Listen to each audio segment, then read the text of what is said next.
poussière est présente, on est dedans, on inhale, Ouais. et ça crée tous les problèmes. Bon, ben, comme on ne sent pas, on ne voit pas, bon, on se dit, si on est malade, on regarde le ciel, on regarde la tente qui est au village. Ouais. Donc, il y a à tous ces niveaux-là des efforts à faire. Il y a des efforts individuels à faire.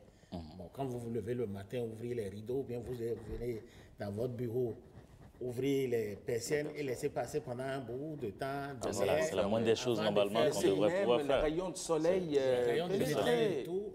Je crois que c'est la première chose à commencer par faire. Bon, et puis, dans les milieux ruraux, vous savez, les gens font la cuisine à l'intérieur même des cases. Oui. C'est dangereux. Très dangereux. C'est pour ça qu'il y a beaucoup de femmes qui meurent sans qu'on sache les raisons. les raisons. Parce que tout est fermé. Elles ont tellement inhalé. Fumé. Et tout.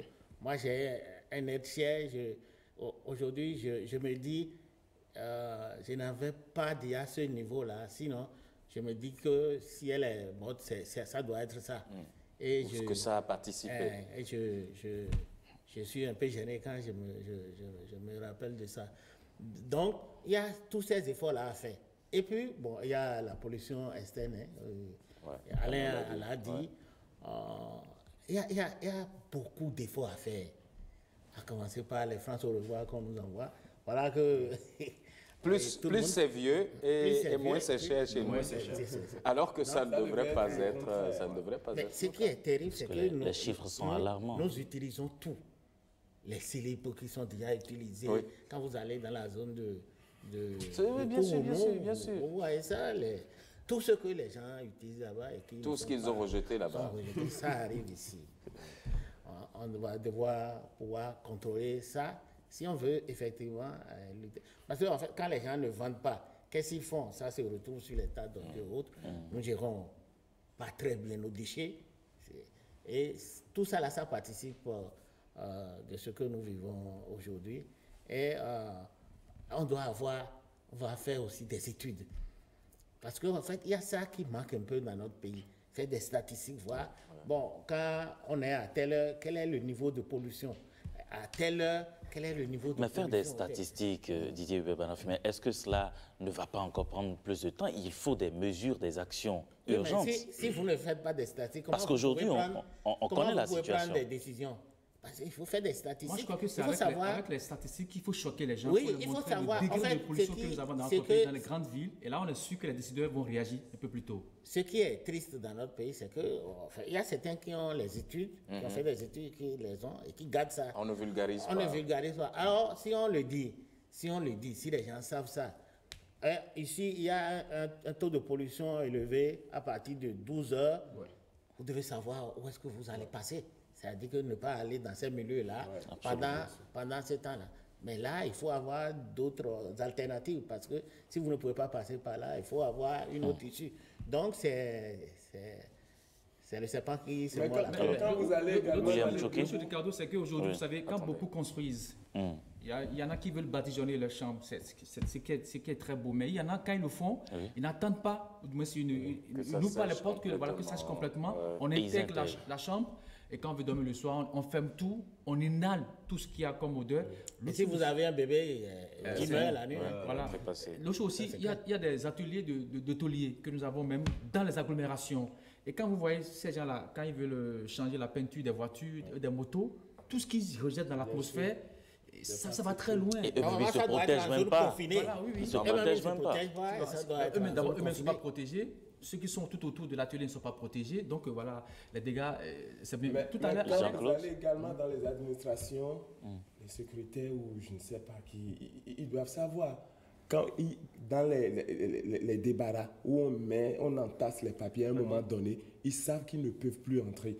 Parce que quand ils y entrent, ils ne peuvent pas respirer. Ça veut dire que nous sommes conscients de ce que nous sommes en train de vivre. et il faut qu'on agisse et très vite. Il faut Est-ce qu'on en est vraiment conscient? Je ne sais pas. C'est ça la grande question. Ce n'est pas évident. Au moins, il y a quelques-uns qui sont conscients de ça. Combien sont-ils? On doit prendre les taureaux par les cornes. Comme on a dit. Combien sont-ils les gens conscients de la situation Non, et qui en peuvent fait, le problème, c'est quoi? impacter? C'est qu'on ne touche pas à la pollution. Les gens ne voient pas. Ouais, ça n'est pas tangible, ça n'est pas tactile. C'est pas tactile. Il touche un peu là. C'est pas tactile. Oui, on permet à l'aide. Rester dans un feu avec des fumées. Les gens se disent, bon, il faut que le verre arrive, que je puisse partir très rapidement. Ils ne pensent pas que le temps qu'ils ont fait là, ils ont consommé un peu de particules. Alors, Alain? Quand ils sont dans les feux, au moins, ils commencent par tousser, oui ou non. Ça veut dire qu'il y a nécessité de comprendre qu'il y a pollution. Ceux qui sont sur la moto, les gens qui sont dans la voiture avec... même la clim. Ça nous tue. Ceux qui ont une voiture et qui ont la clim, ils pensent qu'ils sont à l'abri. Oui. Mais c'est vrai. Non, nul n'est. Le problème, c'est un tout. Même dans la voiture, vous pensez que vous avez la clim et tout, et vous êtes à l'abri. C'est faux.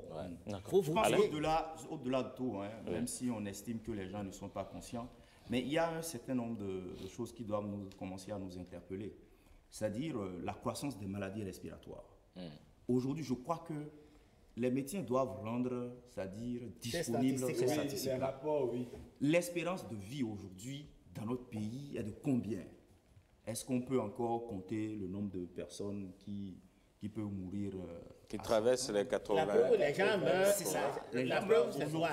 C'est que quand les gens meurent dans nos pays, on ne fait pas d'autopsie. On ne sait jamais pourquoi ils sont morts. Les vraies causes. Si on a ces causes-là, si on a ces statistiques-là dans nos centres de santé, qu'ils les mettent à notre disposition, ça va contribuer. Vous avez au moins, vous dites, comment on appelle, problème respiratoire, tel mort, problème de choses, tel mort, et puis les causes.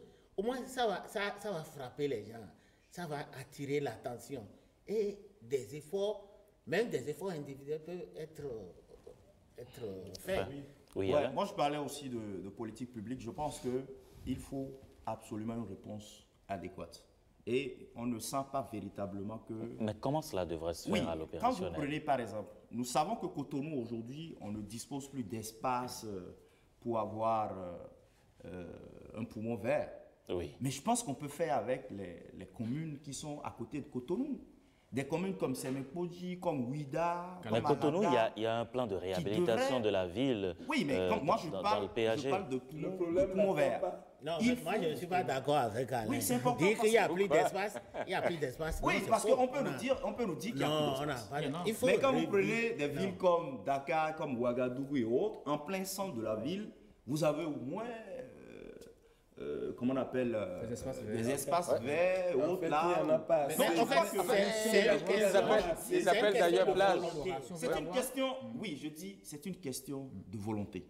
Et moi, je dis, l'une des mesures, c'est déjà d'anticiper pour que dans toutes nos villes, au moins, c'est-à-dire dans toutes les villes secondaires que nous avons, que l'on puisse avoir des poumons verts. Ça contribue à au moins absorber le trop-plein de carbone qui se dégage. Et puis, la question même du phénomène des émissions. Vous avez vu nos différents gouvernements attaquer ce problème réellement? C'est vrai, c'est un problème social.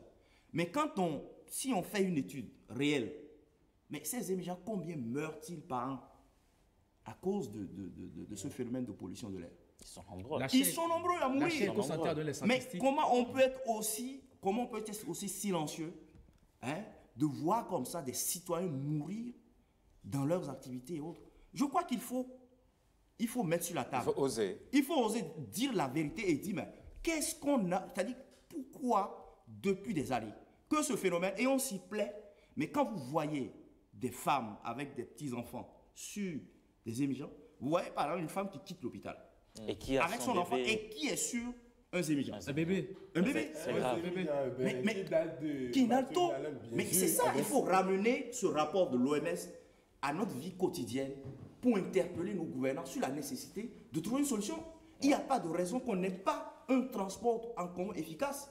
On a besoin de traverser, et comment on appelle, toute la ville, lorsque la femme qui vend du poisson, et comment on appelle, quitte Calavi pour venir à Tokpa, alors que on peut avoir donc des, comment on appelle, le transport fluvial, un petit bateau pour transporter les gens de Porto Novo à Tokpa, on peut le faire. Je crois qu'il faut absolument donc trouver d'autres issues pour fluidifier les moyens. Moi, je pense... S'il vous plaît, allons-y. On va suivre William Tchoké d'abord. La Santé a dit, quand on parle des émigrants, parce qu'Alain en a évoqué tout à l'heure la question, on a dit que les émigrants, ceux qui font l'activité pendant au moins 10 ans, que quand on prend 10 émigrants, quoi, à peine un peut dépasser la cinquantaine avant de mourir. C'est pas vrai. Quand il aura exercé pendant 10 ans, à peine un atteint la cinquantaine avant de mourir. Donc voilà des statistiques normales qui doivent faire réfléchir beaucoup de gens pour dire est-ce qu'on ne va pas trouver notre alternative par rapport à ces activités. Également devraient pouvoir réfléchir. Ils sont sensibilisés justement. On va faire le dernier tour de table. Moi, je pense que même si on prend Cotonou, rien n'est perdu. On a des espaces un peu partout. On peut raser ce qu'on nous a proposé devant le ministère de l'Intérieur. De faire des niches écologiques par-ci, par-là. Le champ de foie, là. Ouais. On peut reprendre ça en mettant suffisamment d'arbres, les arbres qui peuvent capter... Même l'espace triangulaire de Tokpa, là, où les gens... Il y a plein d'espaces. Et aujourd'hui, les gens... Et dans les autres villes, les gens ont commencé par utiliser les balcons et autres pour faire... C'est devenu les balcons sont utilisés maintenant pour beaucoup d'activités. Des activités qui peuvent permettre de capter l'oxygène. Donc, dire que Cotonou est perdu, non, Cotonou n'est pas perdu. C'est-à-dire qu'il faut que les gens qui gèrent Cotonou puissent avoir des idées, des initiatives fortes pour dire Cotonou, c'est la capitale. Si on la laisse dans la situation, dans 10 ans, les gens ne pourront pas vivre. Merci Didier. Des actions fortes, mais avant les actions fortes, la volonté. Quand on a la volonté, on va pouvoir changer les choses. Et chacun de nous, on a besoin d'avoir cette volonté. J'ai envie que ça change, je peux planter un arbre pour capter le CO2, ces mauvais particules. On peut prendre un décret pour instaurer ça au moins. Voilà. Si on veut véritablement... C'est ce que Jean-Claude rajouterait, qu'il faut faire moins d'enfants aussi. Oui, effectivement. Parce qu'en fait, une minute Jean-Claude, quand vous regardez aujourd'hui, actuellement en 2018, nous sommes 7,6 milliards. En 2030, nous serons 8,6 milliards. En 2050, nous serons 9 milliards 8. Et en 2100, nous serons 11 milliards 2. La Terre n'a pas cette capacité-là. Elle n'est pas extensible. Mais il y a au moins la sélection naturelle. À 2100, là, il y a plein qui seraient partis déjà. Ça n'est pas évident que vous et moi, on soit encore là. En 2100. Oui, mais plein vont venir. En fait, ça se renouvelle. Ça se renouvelle. Oui. Donc, il faut... Ça s'élimine de façon naturelle. Le dernier rapport sur l'environnement et la population, les gens ont estimé qu'il faut réduire la fécondité et puis faire la promotion ou contrôler la taille de la population. Et je me demande comment on va faire ça. Mais la Chine n'est pas de toutes les façons, la Chine a essayé, mais de toutes les façons, il y a deux écoles. Il y a l'école. Il y a l'Italie qui il y a des écoles. La Suède aussi. Il y a l'école qui pense qu'on peut faire la promotion de la contraception. Et puis, la seconde école qui estime que, bon, les guerres, les conflits, les maladies vont réguler. Ricardo Serge, vous êtes d'accord maintenant? On va terminer. Je ne suis plus seul. Non, c'est pas une histoire d'être d'accord ou pas. Les deux écoles sont là. Nous, on étale les deux écoles. William n'est pas d'accord avec vous, en tout cas. Moi, je ne suis pas d'accord. De toutes les façons, sur le plateau, il est plus intéressé à ça que nous. Aujourd'hui encore, il y a des pays qui prônent. Il y a l'Italie tout récemment qui a demandé à ce que les gens fassent d'enfants. Parce que la population, elle est vieillissante.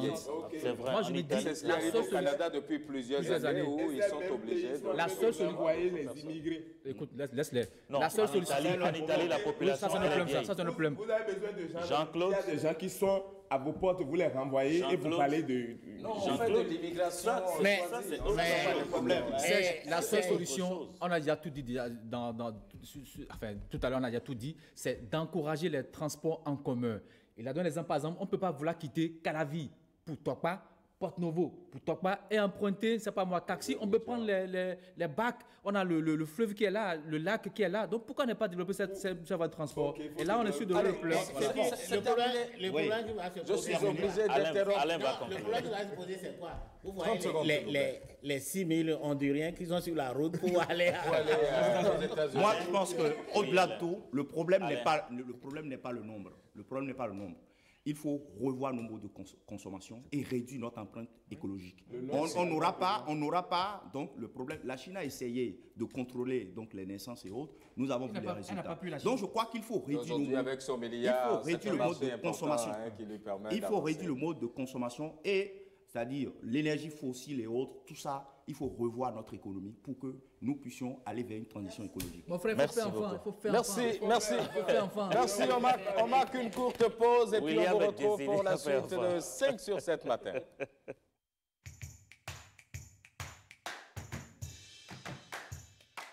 Le comité d'organisation de la 11e édition de l'émission Bénin Top 10 invite tous les artistes ayant sorti un single ou un album cette année, de janvier à octobre 2018, à déposer au plus tard le 20 novembre 2018 à 18h leur production à la guérite de la télévision nationale à Cotonou ou dans les antennes régionales de l'ORTB Paracou et Porto Novo. La candidature doit comporter le test de la chanson en compétition, une photo numérique gravée sur CD, la biographie de l'artiste et la chanson audio gravée sur DVD en données. Y préciser le nom de l'artiste et le titre du morceau mis en compétition. Infoline 97 33 07 78 95 95 33 98. Bénin Top 10 pour le meilleur de la musique béninoise.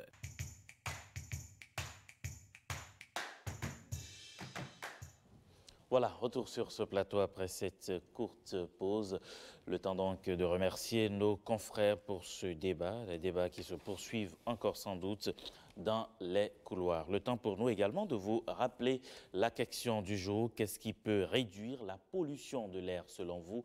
Qu'est-ce qui peut réduire la pollution de l'air? Question à laquelle vous pouvez donc répondre via WhatsApp 61 19 88 88, 61 19 88 88 ou encore sur notre page Facebook ou tout simplement sur notre fil Twitter.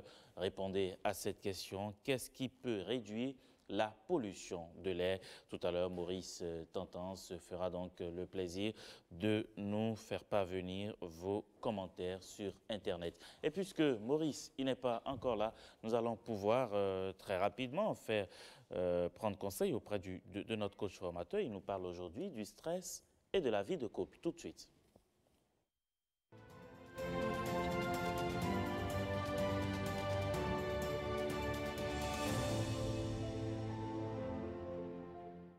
Comment gérer le stress dans le couple? C'est de ça que nous allons parler avec Marcel Effon, notre coach formateur. Bonjour Marcel. Bonjour Serge. Ça va bien? Très bien. Stressé? Non? Oh, toujours zen. Ah d'accord. Ça me rassure. Alors, stress et vie de couple, comment on gère? Absolument, merci chers téléspectateurs, merci Serge, merci Ricardo. Nous abordons une question très sensible, mais une question qui est très récurrente aujourd'hui. Et si je décide d'en parler, c'est justement parce que ça se rencontre tous les jours dans tous les coins, que ce soit dans des formations, également dans des séances individuelles. On se rend compte que le problème est bien évident et il faut qu'on en parle. Évidemment, beaucoup de couples aujourd'hui vivent cette situation de stress, mais qui malheureusement conduit à des dommages parfois qui conduisent loin, jusque parfois au divorce. Il y a beaucoup de couples qui sont bien obligés de se séparer parce que le stress a créé un gros problème. Ce problème que nous n'ignorons plus, le problème lié à la faiblesse sexuelle. Alors, j'aborde la question comme ça, mais on se demande, mais d'où est-ce que ça vient? Qu'est-ce que ça a à foutre avec, bien sûr, le stress que nous vivons au quotidien? Il y a beaucoup de raisons qui sont des raisons physiologiques, qui sont bien sûr traitées et abordées par la médecine. On ne va pas supplier aux médecins sur ce plateau, Mais la question qui nous préoccupe aujourd'hui, c'est comment aborder la question au point de vue social, au point de vue psychologique, également au point de vue moral. Il y a des partenaires qui décident alors parce que leurs partenaires, généralement c'est les hommes, ne répondent plus ou n'arrivent pas très bien mousser, comme on le dit en langage vulgaire, alors n'arrivent pas à très bien faire la chose. Il y a des partenaires qui décident de partir. Mais malheureusement, c'est le moment qu'il faut soutenir son partenaire. Puisqu'il y en a qui disent, mais écoutez, je ne sais pas, je ne suis pas à la base de ce problème, mais je dis aux gens, vous n'êtes pas le problème. Le sexe dans la vie du couple est un problème fondamental, parce que c'est un problème lié à la morale, c'est une question liée aux émotions. Et l'autre, déjà, le simple fait de savoir qu'en quittant le boulot pour rentrer à la maison chez lui, on va lui demander alors de rendre un service dont il ne sera pas capable et qui est presque un devoir à la limite, alors il peut même ne pas rentrer chez lui et attendre juste que le partenaire puisse aller au lit tranquillement et qu'il rentre. Et malheureusement, c'est à quoi on assiste aujourd'hui. Et le partenaire dit, mais il rentre toujours tard, mais quand je le sollicite, même au petit matin, il ne répond pas. Mais la vraie raison est que le monsieur décide de rentrer tard parce qu'il sait qu'en rentrant tôt, il va être sollicité, mais il ne répondra pas. Donc les deux partenaires se font ce jeu-là et refusent alors de s'asseoir pour aborder à visage découvert le problème. Alors que le problème, c'est bien sûr d'abord le stress du travail et qui, après, s'ajoute alors à la peur de ne pas pouvoir satisfaire un besoin fondamental mais vital dans la vie du couple. Et ce que je demande aux partenaires dans ce cas-là, il y a beaucoup d'autres raisons. Il y a des partenaires qui vivent, par exemple, avec des enfants dans le même cadre et donc, du coup, les intimités sont sacrifiées pour la vie des enfants. Et plus loin, il y a d'autres qui n'ont pas le choix, par exemple, que de continuer à pédaler dans la tête quand ils ont quitté le boulot parce qu'ils ont beaucoup de stress. Et le gars, il retourne à la maison avec son ordinateur parce que le lendemain, il sait qu'il doit gagner beaucoup d'argent avec son patron, mais s'il ne rend pas le service, alors il risque de se retrouver dehors. Et tout ça là s'accumule sur lui, mais il est bien obligé alors de jouer encore le rôle du papa, de jouer le rôle du bon mari et du don juan. Donc, du coup, parfois, il trouve la petite porte qui est de rentrer très tard parce qu'il ne pourra pas satisfaire le besoin. Mais il ne peut pas fuir toute la vie. Ouais. Il ne peut pas fuir toute la vie. Il faut qu'un jour, quand même, qu'il fasse face à la situation. D'où les problèmes liés alors à la séparation. Que doit-il faire, vous permettez, de façon précise? Parce qu'en réalité, vous êtes d'accord avec moi que le stress, quel que soit l'endroit d'où qu'il vient, le stress, il entraîne systématiquement une baisse du désir sexuel. Alors, qu'est-ce qu'il faut faire? Alors, ce qu'il faut faire, c'est de déjà commencer à aborder la question de la façon la plus rationnelle possible. C'est-à-dire? C'est-à-dire, lorsque vous êtes l'homme et que vous ne pouvez plus rentrer à la maison chez vous, parce que simplement vous avez peur de ne pas pouvoir satisfaire ce besoin, il faut le dire à votre partenaire. Écoute, chérie, quand il est l'heure pour que je rentre à la maison, simplement en pensant que tu vas me solliciter, que je ne pourrai pas répondre, je préfère rester au bureau jusqu'à tard, même si je peux encore rentrer tôt. Première démarche, parce que les partenaires s'en vont chercher la solution ailleurs. Mais ce qu'on oublie, c'est que la partenaire qui attend tout le temps, mais qui n'est pas satisfaite, va commencer à vouloir chercher sa solution ailleurs. Et vous savez où est-ce que ça peut amener? Première démarche, il faut commencer à poser le vrai problème. Je n'arrive pas à émotionnellement alors rester dans les conditions qu'il faut pour pouvoir satisfaire ce besoin. Qu'est-ce qu'on en fait? Première démarche. Deuxième démarche, lorsque c'est lié par exemple aux conditions de vie avec les enfants, comme ce que je viens de dire, il y a des partenaires qui sont bien obligés de vivre par exemple dans une chambre-salon avec leurs enfants parce qu'ils n'ont pas les moyens. On ne peut pas leur demander de faire plus. Ouais. Mais les partenaires devraient pouvoir... Il y a 1000 moyens quand même pour sortir du cadre habituel, pour satisfaire ce besoin. Mais quand déjà, il y a beaucoup d'autres sujets liés à votre religion, liés aux mœurs, liés aux coutumes, qui font que déjà ce sujet est un tabou dans votre couple, alors Alizé va prendre par là. Vous connaissez Alizé. Alizé, c'est un grand vent qui balaie tout sur son passage. Même celui qui refuse d'en parler, il finira bien sûr à en parler. Il finira bien sûr d'en parler, mais sur des places publiques, parce que madame maintenant, parce qu'elle n'en peut plus, elle va commencer à crier, mais je ne peux pas continuer à vivre dans cette maison où je dois sacrifier ma vie sexuelle, je n'ai aucun problème, mais il faut que j'en parle. Alors, troisième solution, il faut que lorsque vous quittez le boulot, vous savez, j'ai tout le temps dit aux gens, lorsqu'ils gèrent le stress en milieu professionnel, vous mourrez aujourd'hui, des gens vont continuer le boulot demain. Alors, quand la journée finit, il faut avoir le courage d'accepter dans la tête que la journée finit. Et plus tard, Il y en a qui sont tout le temps dans des boîtes. On en a parlé une fois ici. Vous sortez le matin, vous êtes dans votre voiture, vous êtes dans une boîte. Vous retournez au bureau, vous êtes dans une boîte. Vous allez à la maison, vous êtes dans une boîte. On ne fait plus de sport. Les partenaires sont constamment dans des boîtes, alors que l'énergie sexuelle vient d'abord de l'énergie physique. Il faut pouvoir faire le sport. Il y en a qui ne savent plus faire le sport aujourd'hui, qui sont dans des boîtes, comme je l'ai dit. Mais par ricochet, ils n'ont plus d'énergie. Et la sexualité demande beaucoup d'énergie. Les partenaires qui vivent ce problème doivent retourner au sport, doivent retourner aux activités physiques et comprendre que leur vie de couple en dépend. Et la quatrième chose que je vais demander aux gens, c'est d'être indulgent. Lorsqu'on est partenaire, que votre partenaire en vient à ne plus satisfaire ce besoin qui est fondamental. J'ai entendu un monsieur dire, écoute, pour moi, il faut que tu viennes me voir, il faut que tu fasses les préliminaires pour qu'on se mette en condition. C'est bien beau de le dire, mais si madame décide de faire les préliminaires tous les jours, tu imagines à quoi tu dois subir. Il faut faire face à la vraie situation. C'est que tu n'es plus capable en ce moment. Dis-lui ça, et que vous mettez à table, et que vous commencez à discuter du problème, et qu'elle sache que vous avez un même sujet sur lequel vous êtes en train de travailler, et qu'elle connaisse quels sont les lendemains auxquels vous devez vous attendre. Et par finir, je crois que les problèmes liés aujourd'hui au stress et qui détruisent la vie de couple ne sont plus un secret pour personne.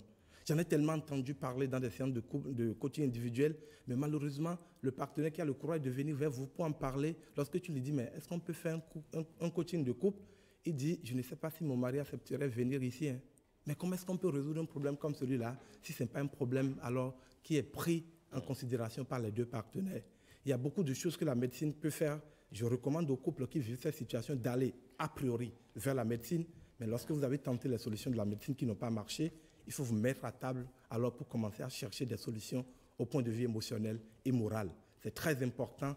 Ce que ça engendre, c'est que plus tard, il y a des enfants qui n'auront que l'éducation de maman ou des enfants qui n'auront que l'éducation de papa parce qu'à un moment donné, ne pouvant plus vivre ensemble, on est bien obligé de se séparer alors qu'on avait encore des chances alors de rattraper la situation. Marcel Lefond, merci beaucoup. C'est moi qui vous remercie. Merci pour ces conseils. Ça devrait pouvoir aider tous les couples désormais qui... à rester surtout zen, parce que c'est ça le plus important. C'est toujours ça. Le plus important. Et à sortir des boîtes surtout. Quand je parle de boîte, quand on quitte le boulot, il faut faire une activité physique. Forcément. Quand le samedi vient, il faut aller aux fêtes, il faut aller aux manifestations, mais il faut trouver un bout de temps pour aller courir, pour faire le sport, parce que cette activité a également besoin qu'on canalise l'énergie pour l'utiliser à bon escient. Merci Marcel. On se retrouve mardi prochain. Plaise à Dieu. Avec moins d'irritabilité chez vous surtout. Qu'est-ce qui te fait dire qu'il s'est irrité? Non, ça fait partie des choses qui amènent le stress en réalité. Naturellement. Il faut savoir vraiment avoir une attitude zen pour pouvoir prendre le contrôle des autres aspects de la vie. Marcel, merci beaucoup. Merci, Inch'Allah, mardi prochain. On parlait justement de sport. Nous allons faire maintenant du sport. Il est où, Zissou? Zissou, venez, c'est à votre tour. Nous allons faire du sport avec vous. Ça nous permet de rester zen et de garder le cap.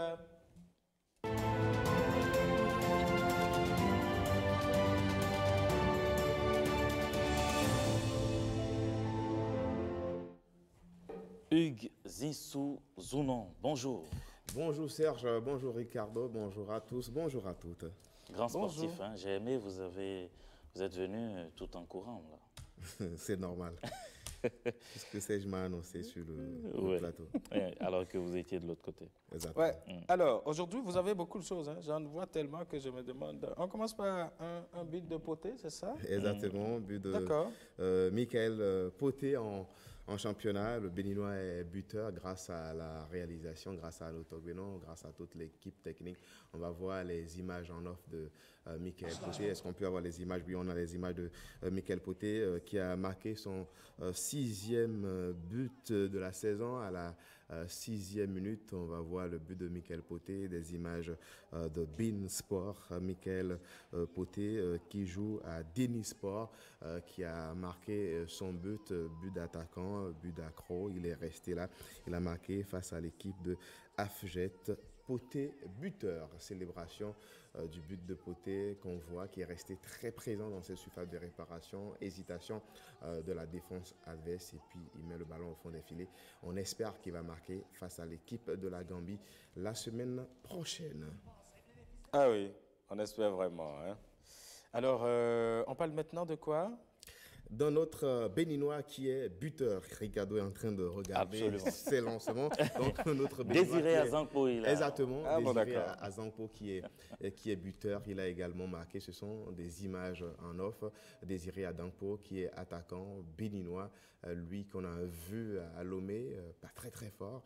Et puis, c'est rapidement repris lors de la double confrontation. Il a été très bon à Alger et surtout, il a failli marquer à Cotonou, au stade de l'Amitié, Mathieu Kirikou.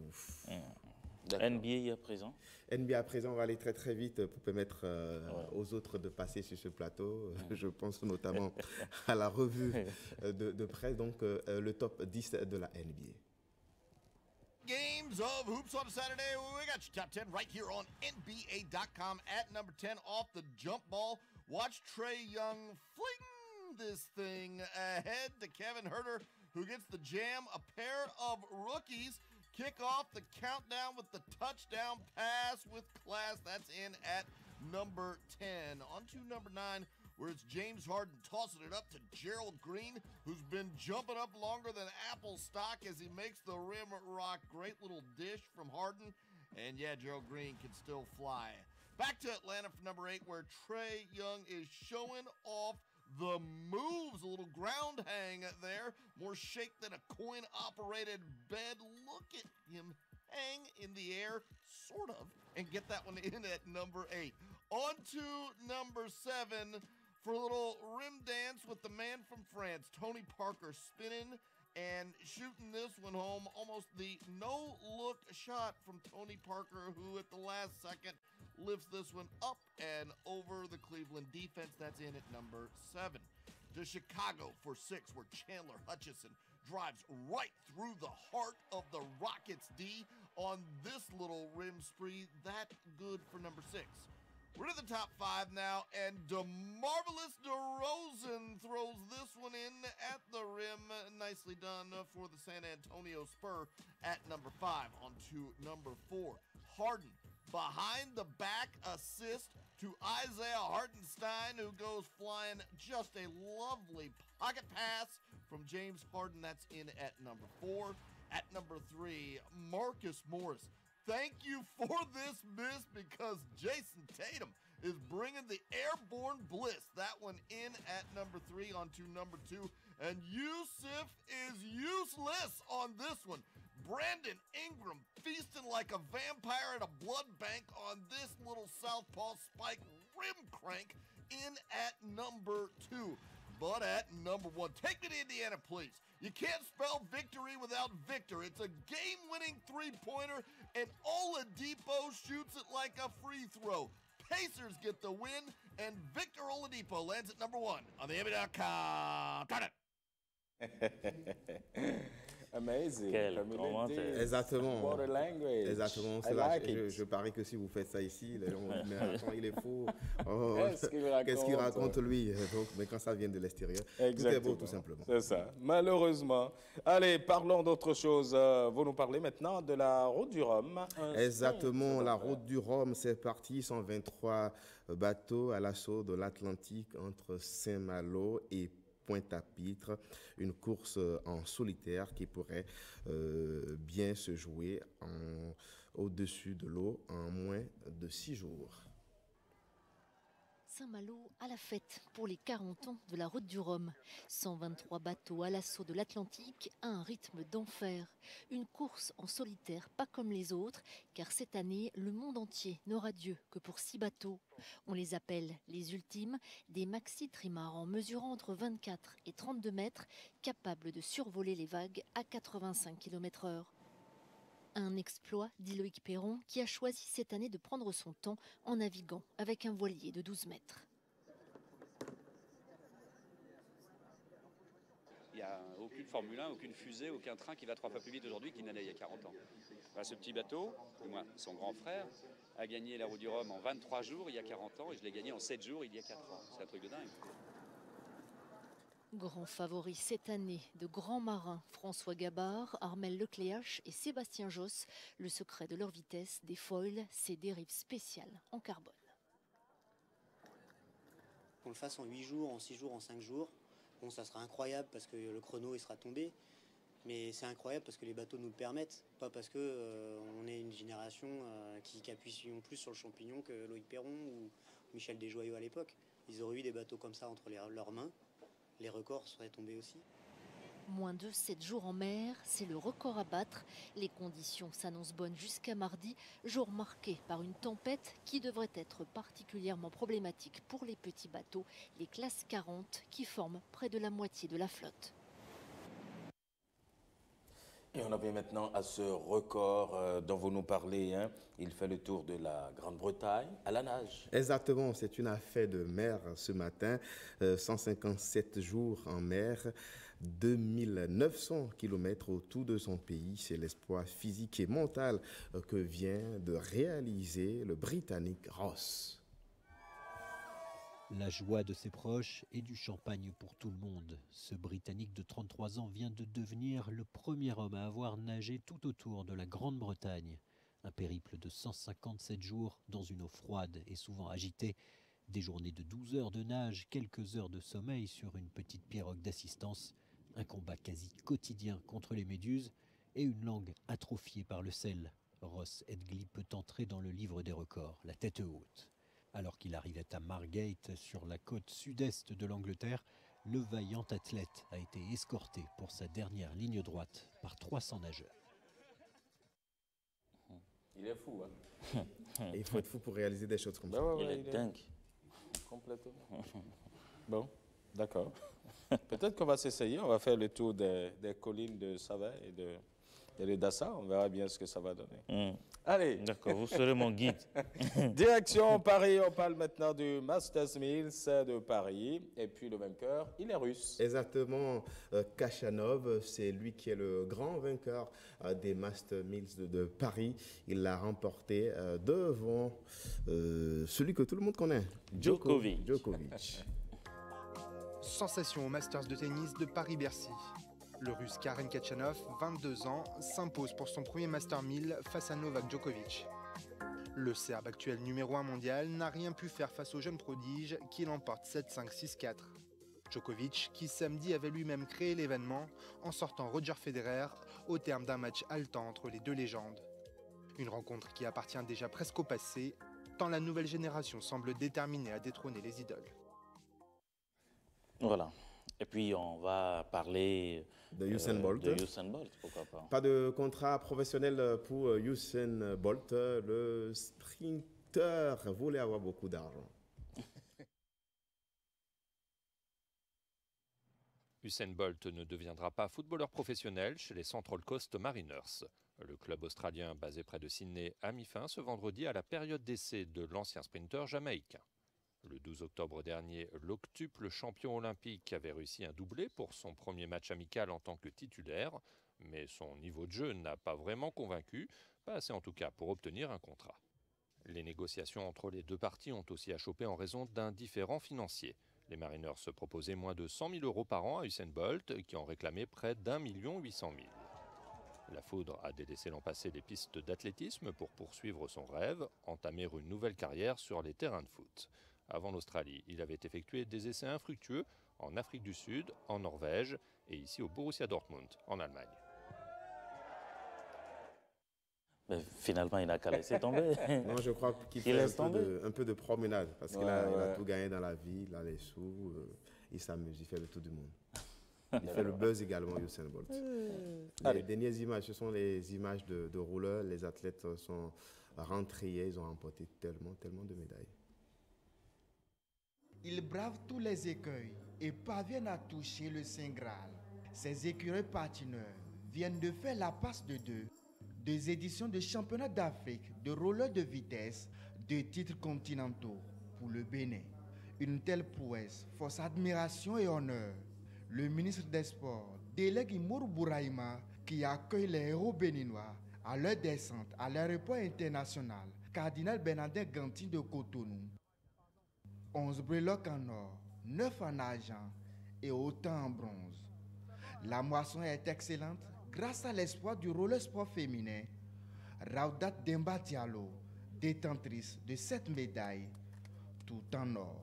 J'ai cravaché très fort parce que c'était très difficile parce qu'il y avait j'avais des adversaires de très haut niveau. Alors il fallait beaucoup travailler pour avoir cette médaille. Nous avions à cœur de ramener ce titre-là à la maison. Et ici, très haut le drapeau du Bénin, ça devait être une fierté pour nous. Et nous sommes dit que nous le pouvons. On n'a jamais lâché, on a cru en nous, on a eu foi en nous. Dans la matinée, il y a une rude compétition entre les Béninois et les Égyptiens. Et dans la soirée, c'est une autre compétition. Et c'est ça qui nous a permis de remporter ce titre. À leur sortie de l'aéroport, le bus affrété pour la circonstance transporte les ambassadeurs béninois au siège du Comité national olympique et sportif béninois et à la Confédération africaine de roller sport. Les athlètes... Voilà. On va les athlètes vont se voir ce soir à partir de 22h30 dans l'émission Soirée Sport. D'accord, merci. Merci Zissou, à demain. Allez, on installe, il est déjà installé d'ailleurs, hein, Ulvaeus pour la revue de la presse béninoise.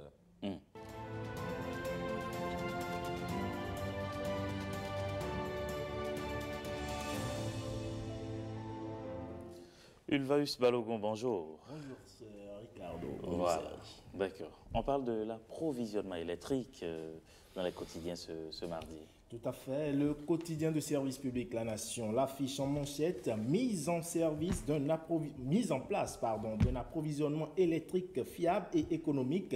Le Bénin éligible à un financement de la Banque mondiale. D'après le quotidien de service public, le Bénin, le Burkina, le Niger et le Nigeria sont les 4 pays de l'Afrique de l'Ouest qui bénéficient d'un projet d'interconnexion dorsale de la Banque mondiale. Ce financement d'un montant global de plus de 270 milliards de francs CFA permettra à ces pays de progresser dans la mise en place d'un approvisionnement électrique fiable et économique grâce à des échanges d'énergie plus efficient. Le journal explique que dans le cadre de ce nouveau projet, une ligne régionale de transport à haute tension de 330 kWh raccordera les 4 pays concernés et dont les capacités institutionnelles seront renforcées afin qu'ils puissent participer pleinement au marché régional de l'électricité.